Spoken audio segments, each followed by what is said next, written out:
So మీ shop లో ఏంటి famous sweets? మా దగ్గర బాగా ఫేమస్ మోతిచూర్ అండి. హైదరాబాద్ #1 మోతిచూర్ మా దగ్గర దొరుకుతుంది. ఓకే. కేవలం మోతిచూర్ కోసమే మా వచ్చేవాళ్ళు చాలా మంది ఉంటారు. ఇది కాకుండా పన్నీర్ జిలేబీ. సో నేను కూడా తిన్నాను. లైక్ స్వీట్స్ అన్ని ఒక్కొక్క టేస్ట్ చేశాను. అంటే ఎప్పుడొచ్చి షాప్కి వెళ్ళి టేస్ట్ చేసినా ఫ్రెష్నెస్ అనేది అలానే ఉంటుంది. ఏం చేస్తున్నారు ఫ్రెష్నెస్ మెయింటైన్ చేయడానికి? ఫ్రెష్నెస్ మెయింటైన్ చేయడానికి ఎప్పటికప్పుడు వస్తాయండి మాకు. 20 షాపులు ఉండడం వల్ల పొద్దున్న ఒక ట్రిప్ వస్తుంది, సాయంత్రం ఒక ట్రిప్ వస్తుంది, అవసరమైతే మధ్యాహ్నం ఒక ట్రిప్ వేస్తాం. సో ఫ్రెష్నెస్ మెయింటైన్ చేయడానికి చూస్తాం. పొద్దున్న ఒక 10 కిలోలు వచ్చింది అనుకోండి, దానికి సాయంత్రం 5 కిలోలు అమ్మి అనుకోండి, మళ్ళీ ఇంకో 5 కిలోలు సాయంత్రం వస్తుంది. సో ఆ ఫ్రెష్నెస్ మెయింటైన్ చేయడానికి ప్రయత్నిస్తాం. అలాగే ఆలివ్ మిఠాయి అనేది మీరు నిన్న వచ్చిందా మొన్న వచ్చిందా అని అడగక్కర్లేదు, గంట క్రితం వచ్చిందా అరగంట క్రితం వచ్చిందా అని అడగచ్చు.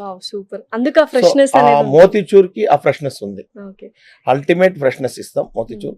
Next paneer jalebi madam. పన్నీర్ జిలేబీ వచ్చిందంటే మధ్యాహ్నం తర్వాత దొరకదు మీకు. వచ్చిన 2-3 అవర్స్ లో అయిపోతుంది. దాదాపు 100 కేజీలు ప్రతిరోజు అమెరికాకి వెళ్తుంది. 100 కేజీలు వెళ్తుంది అమెరికా. 100 కేజీలు పన్నీర్ జిలేబీ అమెరికా వెళ్తుంది ప్రతిరోజు. సో అంత ఫేమస్ పన్నీర్ జిలేబీ మా దగ్గర. ఇకపోతే బందర్ హల్వా ఇవన్నీ కూడా అథెంటిక్ టేస్ట్నెస్